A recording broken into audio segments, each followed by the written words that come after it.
Boa noite, irmãos, bem-vindos mais uma vez aqui conosco no culto de doutrina nas quartas-feiras, né? É um prazer estarmos juntos nessa noite para glorificar o nome do Senhor Jesus mais uma vez, aprender com a sua palavra, aprender os seus ensinos, né? E nessa noite, irmãos, nós vamos nos expor, né? Primeiro uma parte, uma introdução de um estudo que se chama os 4 cavaleiros do Apocalipse. Mas antes de darmos início, né, a esse estudo, vamos fechar nossos olhos, aí você na sua casa, né, coloca a mão no seu coração, atrai a presença do Senhor em uma oração, amém? Vamos fechar nossos olhos. Pai, em nome de Jesus, nós queremos nos colocar nessa noite na Tua presença, queremos Te pedir, Espírito Santo, Teu auxílio, abre os nossos ouvidos, abre os nossos olhos espirituais, abre o nosso entendimento, a nossa mente, para entender a Tua palavra, para se alimentar da Tua palavra que é vida, Senhor. Vem, Senhor, nesta noite nos ensinar a Tua palavra. Vem desmascarar aquilo que é oculto aos nossos olhos, Senhor. Vem trazer conhecimento ao Teu povo, Senhor. Porque a Tua palavra declara que o Teu povo, ele só perece porque lhe falta conhecimento. Que esse conhecimento não falte a nós, Teus filhos, escolhidos por Ti, Senhor. Para a Tua honra e para a Tua glória, nós oramos e Te agradecemos. Amém. Amém. Amém, irmãos? Abra aí a sua Bíblia, você que está em casa, em Apocalipse, no capítulo 5. Você pode abrir aí entre o capítulo 4 e o capítulo 5, nós vamos nos expor a esse texto, nessa noite. Mas primeiro preste atenção aqui, nessa tela onde está escrita introdução, e você vai ver essa imagem ao lado aí, de seu lado direito, de 4 cavaleiros, e cada cavaleiro ele tem uma cor diferente, cada cavaleiro ele tem uma simbologia, e para nós entendermos de onde é que vêm esses cavaleiros, onde eles surgiram na palavra, qual o significado deles, nós precisamos entender primeiro, da uma visão que um apóstolo chamado João, um dos discípulos de Jesus, teve, quando ele se encontrava na ilha de Patmos. E ali, dentro dessa visão que ele teve várias, várias descobertas. O Senhor deu a ele, a oportunidade de entender coisas futuras que viriam. E dentro dessas coisas futuras, nós encontramos os 4 cavaleiros do Apocalipse. A primeira coisa que nós temos que nos debruçar e entender é que Jesus foi o único digno de revelar esses cavaleiros. E ele revela esses cavaleiros do Apocalipse dentro de um livro que possui 7 selos. A partir do momento que Jesus, ele, como único digno de receber, de poder tocar nesse livro, de poder abrir nesse livro, que nós vamos nos expor daqui a pouco, ele abre esse livro e a partir do momento que ele começa a retirar os selos, os primeiros 4 selos, você vai encontrar a revelação de 4 cavaleiros. E esses cavaleiros vieram desses selos, da retirada desses selos. E Jesus foi o único digno, o único que foi encontrado digno de receber esse livro em suas mãos e de trazer essas revelações à tona. E João, o seu discípulo, teve uma visão, onde ele via o Cordeiro pegando esse livro e retirando esses selos. Amém? Vamos começar lendo Apocalipse, capítulo 5, no versículo 5. Diz: Então um dos anciãos me disse: Não chore, eis que o leão da tribo de Judá, a raiz de Davi, venceu para abrir o livro e os seus 7 selos. Como nós falamos agora no início, foi encontrado alguém, Jesus, chamado Leão da tribo de Judá, chamado de raiz de Davi, que venceu para abrir esse livro e os seus 7 selos. E o que estava acontecendo aqui para que um dos anciãos viesse até João e dissesse a ele: não chore? Por que João estava chorando? Nós vamos ver no livro de Apocalipse, umas semanas atrás, nós tivemos um estudo, a Era de Laodiceia, você pode encontrar nesse mesmo canal, esse estudo, onde nós falamos das 7 cartas que foram escritas à igreja da Ásia. E ali, no início, João ele estava preso na ilha de Patmos, uma ilha que fica ali perto da Ásia, já numa idade bastante avançada, por volta dos seus 80 para 90 anos de idade, praticamente no fim do seu ministério. E ele se encontrou no Espírito, ele teve uma revelação no seu Espírito. Ele ouviu uma voz, né? E essa voz era a voz de uma pessoa que, no início, ele não reconhece. Era Jesus, mas não era o Jesus que ele estava acostumado a ver e a ouvir. Era um Jesus diferente. Era um Jesus com cabelos brancos, um Jesus com os olhos como chama de fogo, um Jesus com voz de muitas águas, era um Jesus com autoridade, com a sua boca saía como fosse uma espada. Era um Jesus diferente. E Jesus ele se revela ali a João em Apocalipse, e ele começa a dizer para João escrever tudo o que ele vê, tudo que ele está vendo. João ali, ele cai, numa êxtase espiritual, porque ele não consegue suportar a presença e a voz do Senhor Jesus, agora glorificado. E quando ele cai naquele lugar, Jesus o toca e diz: João, não tenha medo. Não fique com medo, sou eu, Jesus, o mesmo Jesus que é o seu Salvador, o Jesus que você ama tanto. João, que era conhecido como o discípulo que Jesus mais amava. E diante dessa situação, ele começa a dizer: escreve. E aí ele faz aquela escrita, ele constrói essa escrita para 7 igrejas. Para 7 igrejas. Isso nós vamos ver no capítulo 1 de Apocalipse, no capítulo 2 e no capítulo 3 de Apocalipse. Então ele escreve essas 7 cartas, essas igrejas. E quando ele termina de escrever essas 7 cartas, nós vamos encontrar o capítulo 4 agora de Apocalipse, ele tem uma visão da majestade de Deus. É uma outra visão que ele completa. E agora ele tem uma visão da majestade de Deus, e no versículo 1 do capítulo 4, diz que depois de todos esses acontecimentos, ele ouviu uma voz como de trombeta, falando com ele, e chamou ele para subir. E quando ele foi chamado para subir, ele viu que imediatamente ele foi tomado pelo Espírito de novo.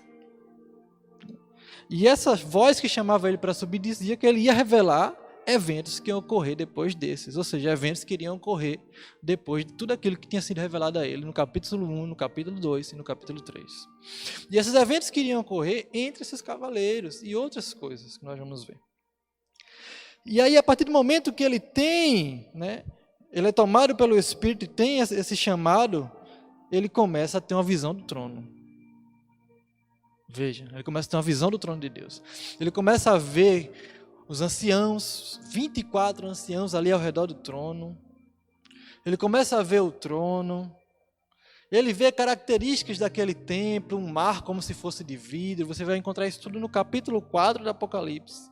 Ele começa a ver as coroas, ele começa a ver a adoração que acontecia diante do trono do Senhor. Ele começa a ver os seres viventes, os serafins ali, uma visão bem parecida com a visão que Daniel teve. Uma visão que mostra ali o semblante de homem, o semblante de touro, anjos voando, declarando que o Senhor é santo, que o Senhor é poderoso. Então ele começa a ter essa visão da majestade de Deus. Veja a situação que ele se encontrava. Uma voz tinha chamado ele, ele se encontrou no Espírito e ele começa a ter uma visão da majestade do trono do Senhor. E diante dessa visão, dessa majestade, desse trono, ele olha com clareza para quem está no trono, que é o Senhor dos Senhores, o Senhor dos Exércitos, nosso Deus, Yahvé, que está no trono, e observa ali no capítulo 5, nós vamos ver isso, ele observa ali no capítulo 5, que na mão direita do Senhor tem um livro em forma de rolo, que ele está escrito por dentro e por fora.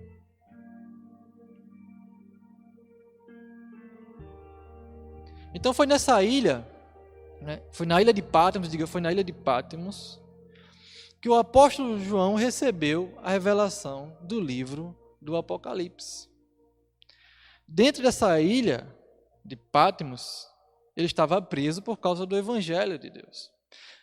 E o importante nós vermos é que João, mesmo avançado em idade, ele não perdeu, né, a capacidade de viver em espírito. Pelo contrário, eu acredito que João ele aumentou ainda mais sua oração em espírito e a sua conexão com o Senhor.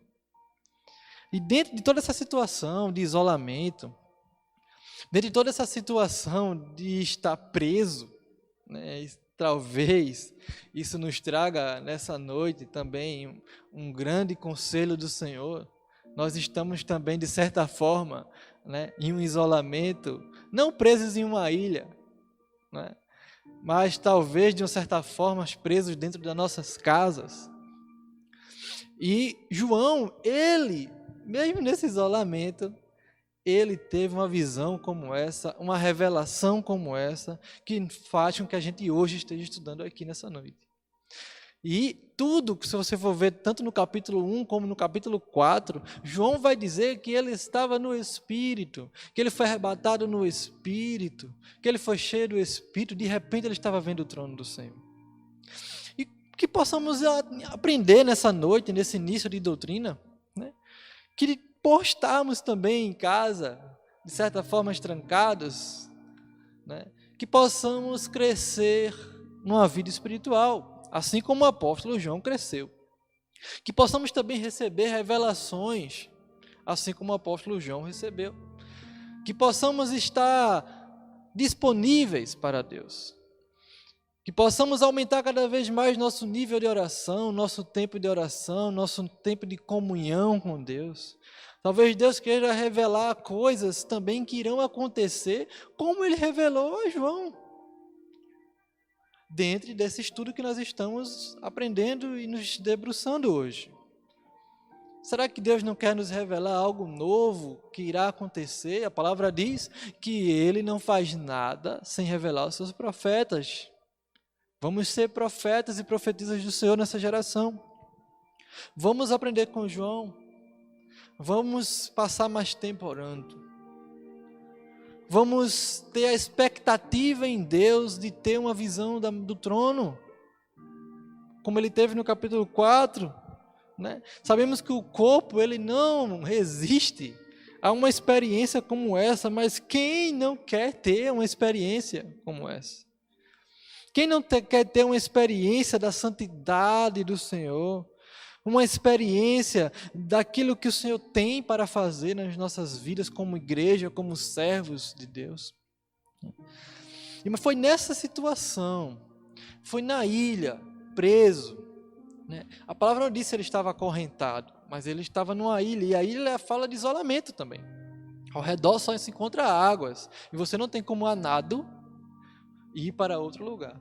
Quando você estuda a geografia da ilha de Patmos, você vai ver que a ilha ficava isolada ali, né, na parte da Ásia, e as igrejas que ele enviou a cartas ficavam à direita da geografia, né, logo à direita ali no mapa. Mas você vê que ele ficava totalmente isolado por águas profundas que impediriam completamente do apóstolo chegar até as igrejas. Então, no capítulo 5, né, ele teve essa poderosa visão. A visão desse livro escrito por dentro e por fora e ainda selado com 7 selos. Acompanhe a leitura aí no capítulo 5. Ele diz: então observei na mão direita daquele que está assentado, isso capítulo 5, versículo 1. Então observei na mão direita daquele que está assentado no trono um livro em forma de rolo, escrito de ambos os lados e selado com 7 selos. Diga 7 selos. Vi também um anjo forte que proclamava em grande voz: quem é digno de abrir o livro e de lhe romper os selos? Versículo 3 diz: no entanto, não havia ninguém nem no céu, nem na terra, nem debaixo da terra, que pudesse abrir o livro ou ao menos olhar para ele. Veja, que não era só alguém que pudesse tocar nesse livro. Era também alguém que alguém pudesse, pelo menos, olhar para esse livro. Por que será? Veja que o livro ele é escrito por dentro e por fora. Então, os selos em si não era para guardar o conteúdo do livro. Quem olhasse por fora poderia haver alguma coisa, já que ele era escrito por dentro e por fora. Então veja que não tratava-se só de um segredo para ser aberto, mas tratava-se de uma aliança, de só alguém que poderia olhar para ele, tinha que ser alguém especial. Alguém para tocar tinha que ser também alguém especial. Quanto mais para abrir, quanto mais para retirar o selo. Amém? Então, não existia, a palavra diz que não tinha ninguém, nem no céu, nem na terra, nem debaixo da terra. Ninguém digno de tocar, nem de olhar para esse livro. E dentro desse livro tinha as revelações de tudo o que ia acontecer nos fins dos tempos. Mas não só isso, não só o conhecimento, mas também, quando se retirava o selo, era que dava início aos acontecimentos. Você vai ver todo o Apocalipse isso acontecendo. Cada vez que um selo era retirado, dava-se início aos acontecimentos. É tanto que no último selo, no 7º selo, quando é retirado, dá início às trombetas.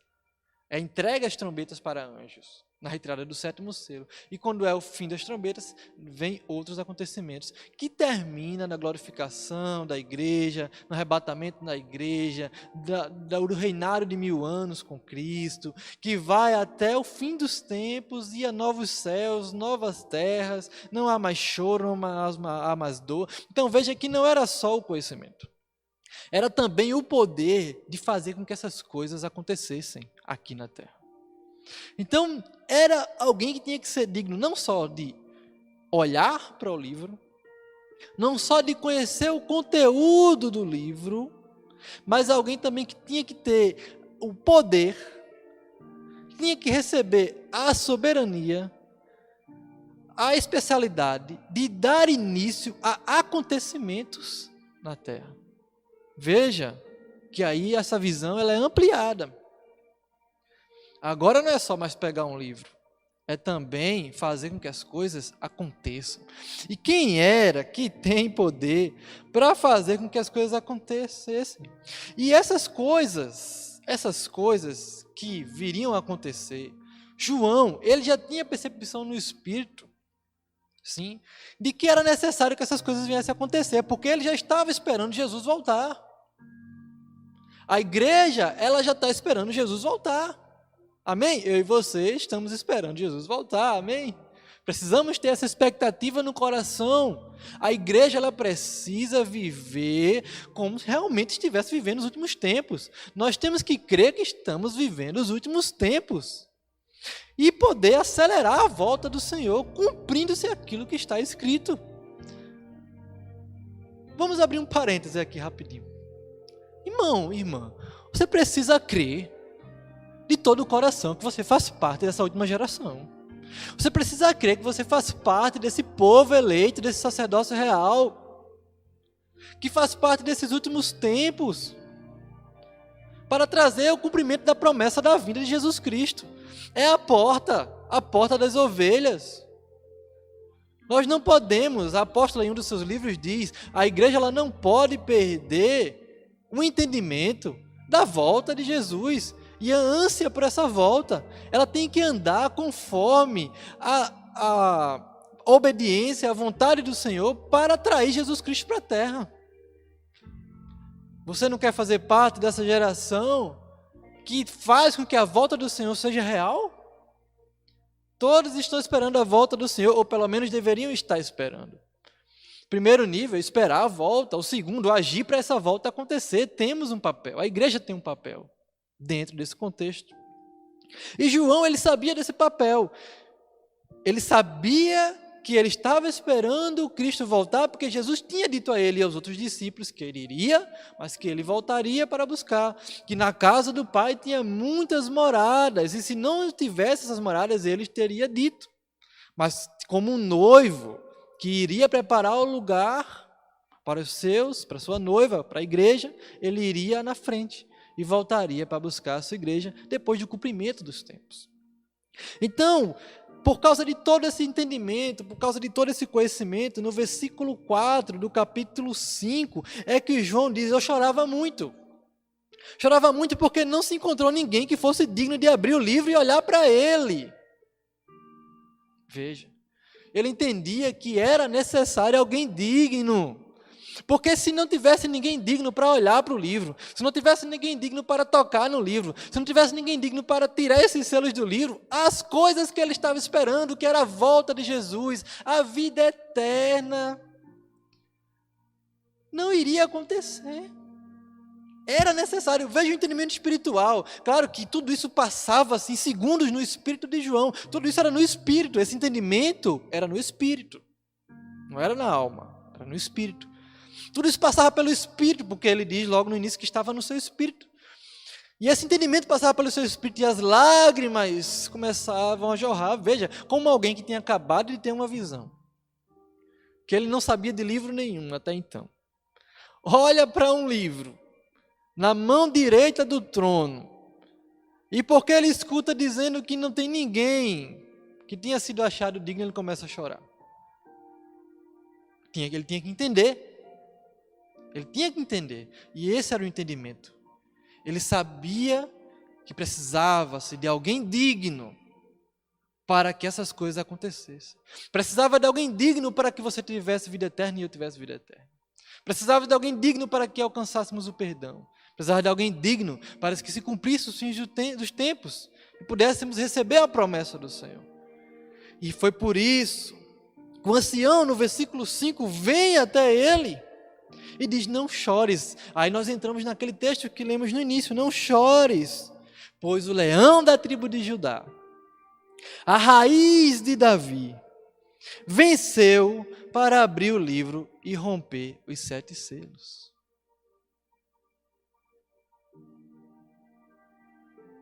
Veja o que está aí na sua tela nesse momento. Leia: o selar, com 7 selos, nos fala que nada se pode acrescentar à soberana vontade de Deus. Novamente, o selar com os 7 selos nos fala que nada se pode acrescentar à soberana vontade de Deus. Vem aqui comigo.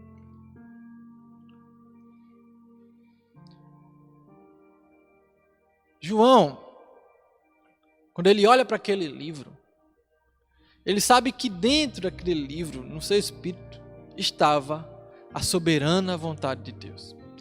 O número 7, ele fala de perfeição. Ele fala de plenitude, de completude.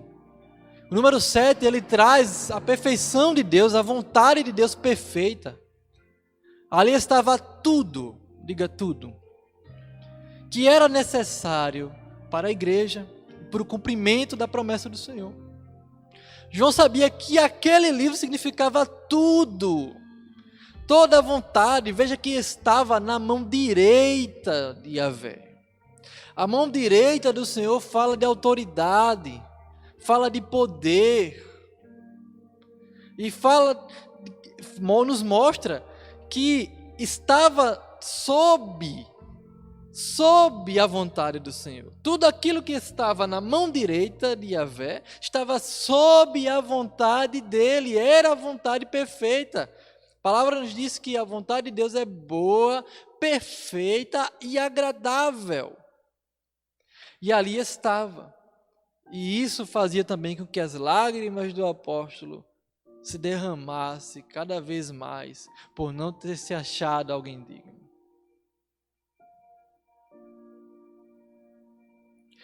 No versículo 6, diz que ele reparou no meio do trono e dos 4 seres viventes, essa visão que ele teve do trono, né? Ele encontrou essas pessoas lá, os anciãos, os 4 seres.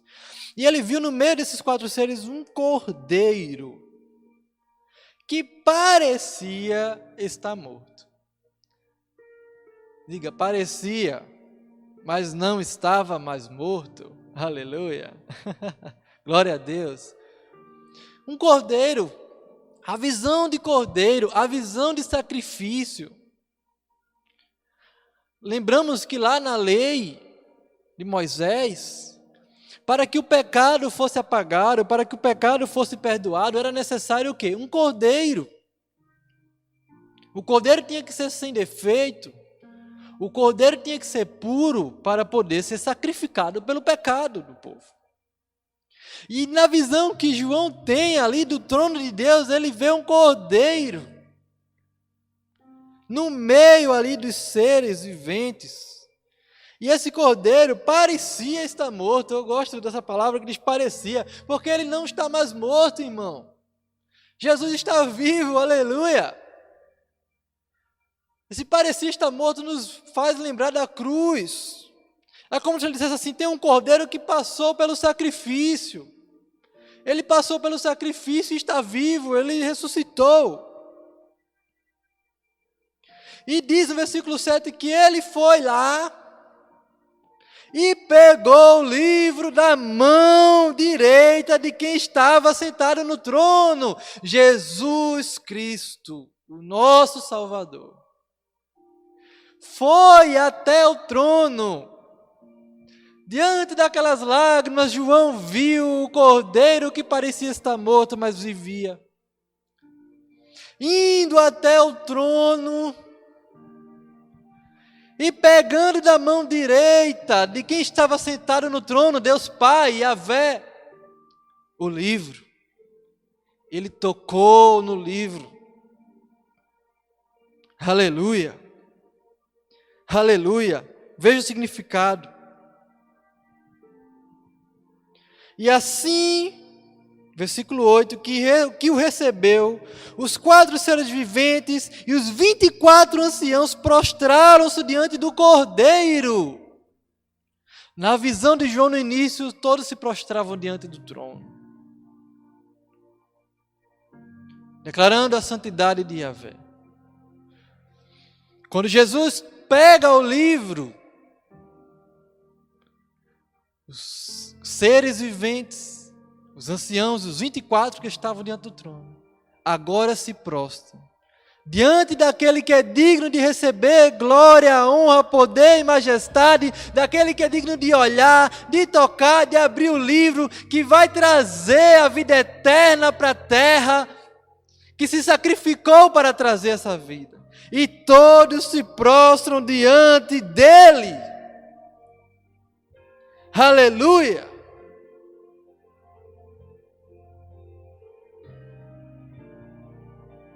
E aí nós entramos na segunda parte da doutrina dessa noite. Leia aqui comigo na tela. Mas por que só Jesus foi achado digno de abrir o livro e desatar os 7 selos? Diga, porque ele venceu. Veja o que se encontra em Apocalipse, no capítulo 5, versículo 5, vamos ler. Então um dos anciões consolou-me, afirmando, não chores, pois o leão da tribo de Judá, a raiz de Davi, venceu para abrir o livro e romper os 7 selos. Diga, ele venceu. Amém? Nós sabemos, né? Como nós vimos, né, lá na doutrina da era de Laodiceia, a doutrina passada, que Jesus ele chega de uma forma glorificada até João. Não mais da forma do Jesus ressuscitado, mas de um Jesus glorificado, que já tinha nas mãos a chave do inferno. Ele venceu, a palavra diz que ele despojou todos os inimigos na cruz. Quando o seu sangue foi derramado, foi entregue o sacrifício perfeito, o sacrifício único. Não mais é necessário outro sacrifício. Ele venceu. E ele venceu a morte. Ele venceu a raiz e o resultado do pecado. A palavra diz que o salário do pecado é a morte. Ele venceu o salário de um pecado, da desobediência. Ele venceu. Agora a morte não tem mais poder sobre nós. Porque Ele venceu. E porque Ele venceu a morte, se entregando na cruz, obedecendo o Senhor, ressuscitando ao terceiro dia, sem pecado, Ele foi achado digno. Ninguém até então tinha vencido a morte. Ninguém tinha passado pela morte e ressuscitado. Ele foi o primeiro de muitos que virão. A palavra diz que quando Jesus entregou o seu Espírito ali naquela cruz, imediatamente muitos ressuscitaram naquela época. Veja como está conectado. Quando Ele entrega, a palavra diz que muitos viram ressuscitados andando pelas ruas. Aleluia. Ele venceu a morte. Ele venceu a morte, por isso Ele é digno, só Ele é digno de abrir o livro. Outra característica, o seu sangue, diga, o seu sangue tem poder de remissão. Um ato perfeito, um ato de perdão. O cordeiro tinha que ser santo, como nós falamos. O cordeiro tinha que ser perfeito. Mas não existia outro homem na terra que não tivesse pecado. A palavra diz isso. A palavra nos diz que todos estavam destituídos da glória de Deus. Não havia um que não tivesse pecado. A palavra nos diz que aquele que diz que não tem pecado, engana-se a si mesmo. Só Jesus conseguiu viver nessa terra sem pecar. Só Jesus conseguiu 100% obedecer ao Senhor. Só Ele poderia ser o cordeiro desse sacrifício santo. A palavra diz que o sangue de Abel, desde o Gênesis, clamava por justiça, até que o sangue de Jesus caiu na terra e justificou a injustiça que Abel sofreu lá no assassinato, quando Caim o matou. Os sangues dos cordeiros que tinham sido derramados durante essa aliança inteira não conseguiram justificar Abel. Poderiam passar a mão no pecado daquela população naquele período, mas logo necessitavam de outro sacrifício. Mas esse sangue de Jesus, que tem um poder de remissão, de perdão, ele faz com que não necessite de outro sacrifício. Por isso que ele é o cordeiro que poderia tocar, olhar e abrir o livro. Amém? Apocalipse 10, versículo 5 diz: porque foste morto, e com teu sangue compraste para Deus homens de toda tribo, língua, povo e nação.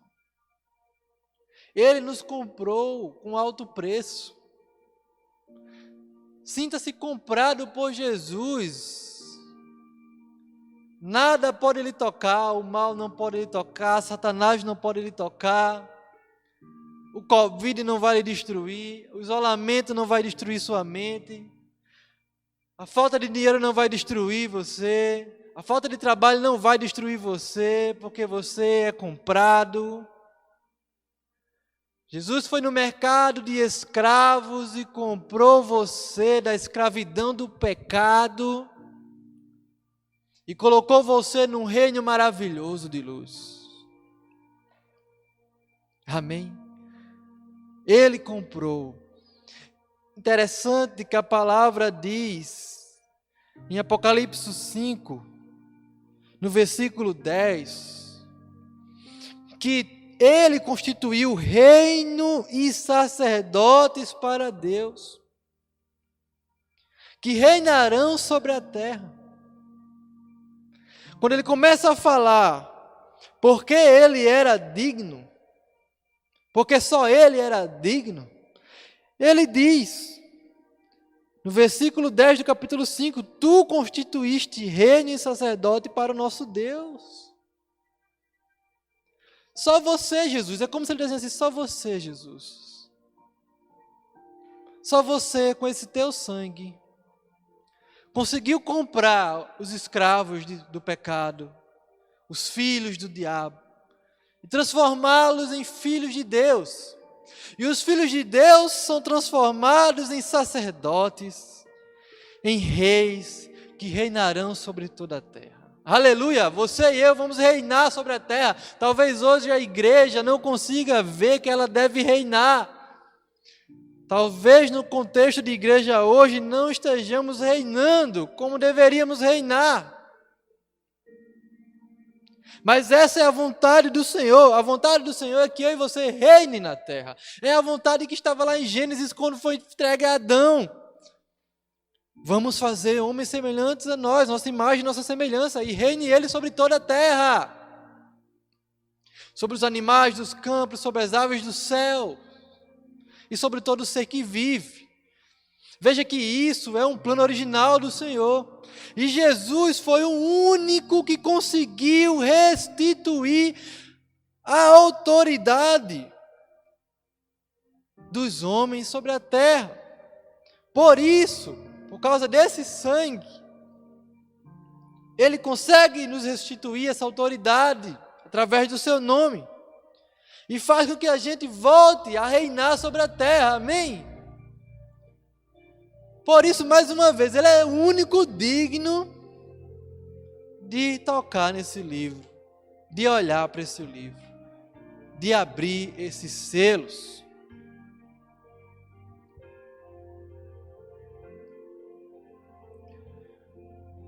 Leia na tela o terceiro ponto. Porque Ele é o único digno. Porque foi obediente até a morte. Pelo contrário, esvaziou-se a si mesmo, assumindo plenamente a forma de servo e tornando-se semelhante aos seres humanos. Filipenses 2, 7 a 8 diz, assim, na forma de homem, humilhou-se a si mesmo, entregando-se à obediência até a morte, e morte de cruz.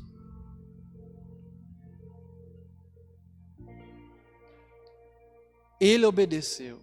Diga, Ele obedeceu. O único que consegue obedecer 100% a Deus. Ele disse que veio para fazer a vontade do Pai. A comida dele era fazer a vontade do Pai. Não veio de si mesmo, nem falava de si mesmo. Tudo que ele fez, tudo que ele falou, foi aquilo que ele aprendeu do Pai. Ele obedeceu em todas as coisas. Lá no Getsemane, quando ele chega diante daquela situação de sofrimento, ele diz, Pai, se possível, Pai, afasta de mim esse cálice de sofrimento, um cálice de sofrimento. Mas que não seja feito a minha vontade, mas a tua vontade. Aleluia. Talvez ali, o último teste de obediência na terra para Jesus. Mas ele foi aprovado na obediência, no sofrimento, na dor. Nós precisamos entender que esse Jesus obedeceu para que nós possamos hoje obedecer. A palavra diz que antes nós éramos escravos do pecado e não tínhamos controle sobre nossas ações. Nós éramos escravos, aquilo que o pecado, aquilo que a carne queria fazer, ela fazia. Nós não tínhamos o poder do não, de dizer não ao pecado. Quando a carne desejava, ela tinha o que desejava. Mas depois que nós fomos comprados por Ele, através dessa obediência dele ao Senhor, o véu se rasga. O acesso é aberto ao trono, a comunhão está disponível. O Espírito do Senhor vem quando Ele vai para os céus, passa a habitar dentro de nós, nos traz um novo nascimento, nos transforma por dentro, faz o nosso espírito ter vida, a fome da palavra. Começamos a nos alimentar da palavra do Senhor, como estamos fazendo nessa noite. E começamos a conseguir dizer não ao pecado através da renovação da mente. Dizemos não à carne e alimentamos nosso espírito através da palavra.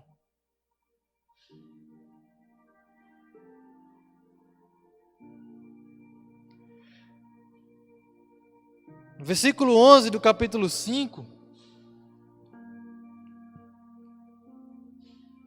diz que ele reparou e ouviu uma voz de grande multidão de anjos ao redor do trono, e dos seres viventes e dos anciãos, cujo número era de milhares e de milhões.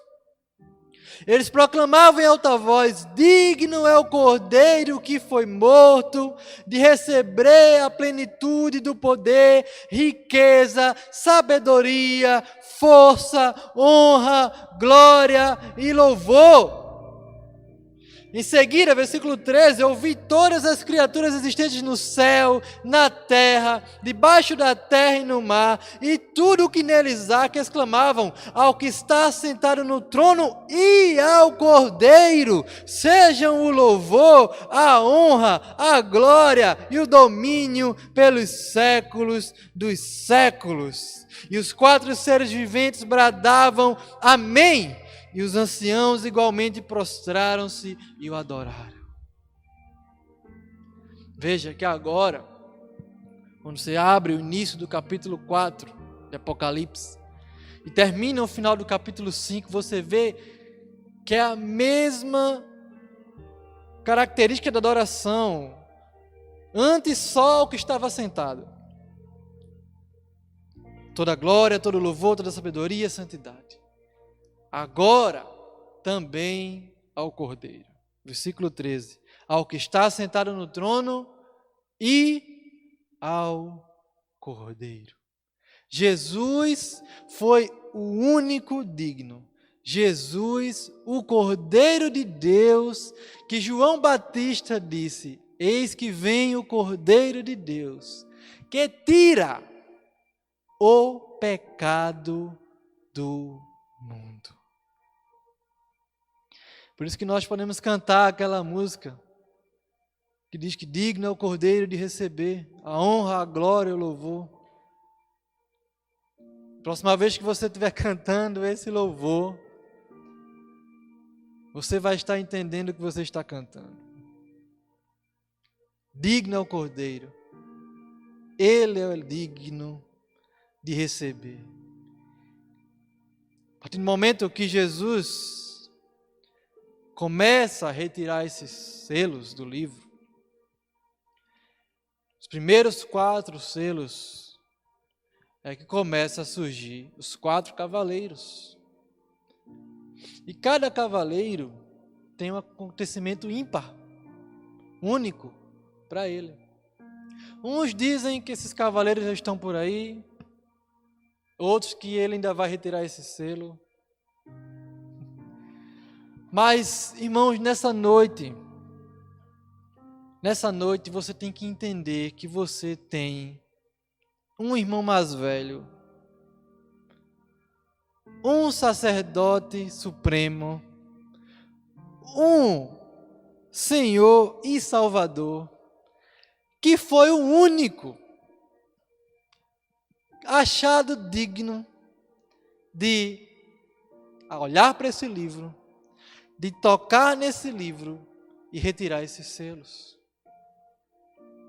Então tudo isso, tudo que vem a seguir, os cavaleiros, os trombetas, o fim dos tempos, a derrota do anticristo, a ressurreição dos mortos, o julgamento final, os 1000 anos com Cristo, tudo isso só pôde acontecer, ou poderá acontecer, porque foi achado digno um chamado Jesus Cristo de Nazaré. Amém? Então, na próxima quarta-feira, você vai aprender sobre esses 4 cavaleiros. Jesus vai começar a retirar um a um os selos desse livro. E a cada selo que ele retira, um cavaleiro surge. Amém? Feche seus olhos, aí na sua casa, na sua sala, no seu quarto. Essa noite, que possamos ter o conhecimento e a revelação de por que foi que Jesus foi o único digno de receber essa glória, esse louvor, a honra, e porque Ele merece toda a adoração, com toda a nossa força, com toda a nossa sinceridade, porque é isso que o Pai busca. O Pai está buscando os verdadeiros adoradores, que são aqueles que o adoram em espírito e em verdade. Feche seus olhos. Pai, em nome de Jesus, nós nos debruçamos a Tua palavra nessa noite. Assim como João chorava, Senhor, porque ele entendia a necessidade de ter alguém digno de olhar para esse livro, de tocar, de retirar esses selos, porque ele desejava a Tua volta, Jesus. Ele desejava a vida eterna, ele sabia que precisava, ele tinha a esperança da glória, Tu és a esperança da glória. E ele chorava no seu espírito que nós possamos nessa noite ter esse entendimento, Senhor, de clamar pela Tua vinda, de agir intencionalmente através da Tua palavra, sendo guiados pelo Teu Espírito, de adorar e glorificar a Ti, porque o Senhor foi achado digno de poder nos dar a vida eterna, digno de nos transformar em reis e sacerdotes, digno de nos dar o perdão dos nossos pecados, de nos tirar da escravidão do pecado. Fosse achados dignos, Jesus. Só Tu és digno de receber a honra, a glória, o louvor. E a primeira reação, Senhor, dos 24 anciãos e dos seres viventes foi adorar o Senhor que estava sentado no trono, porque nós sabemos que tudo isso foi plano do nosso Pai, porque nos amou, a Tua palavra declara que o Senhor amou o mundo de tal maneira que entregou o Seu Filho unigênito, para que todo aquele que nele crê não morra, mas tenha a vida eterna. Digno é o Senhor que está sentado no trono, digno é o Cordeiro que o Senhor proveu para nós, assim como proveu para Abraão. Quando ele diz a Isaac, o Senhor proverá para si o Cordeiro, o Senhor proveu Jesus. O Senhor proveu aquele que foi achado digno, que João Batista declarou que era o único que tirava o pecado do mundo. Nós queremos, Senhor, assim como João, nos emocionar, porque muitas vezes estamos cegos de conhecimento. Queremos ter, Senhor, essa alegria no nosso espírito, assim como João teve quando aquele ancião foi até ele e disse: não chores, porque é o leão da tribo de Judá, porque a raiz de Davi venceu, aleluia! Venceu a morte. Ó morte, onde está a tua vitória? Jesus ressuscitou. Que possamos viver com essa vitória. Chega de derrota nas nossas vidas, irmãos. Pai, obrigado pela tua vitória. A palavra declara que em Ti nós somos mais que vencedores. E nós somos vencedores porque o Senhor venceu. O Teu sangue nos comprou e Tu obedeceste até o fim. Digno é o Cordeiro de receber a glória, o louvor e a majestade, para o todo sempre. Amém e amém. Amém? Até a próxima quarta-feira, onde você vai aprender o que significa esses 4 cavaleiros que o Senhor Jesus, retirando os selos do livro, colocou para que acontecesse no mundo aquilo que já estava predestinado pelo Pai. Amém? Glória a Deus, fique na paz do Senhor Jesus, e que você possa hoje entender que Jesus é o único digno de receber todo louvor, toda adoração que você pode dar. Amém.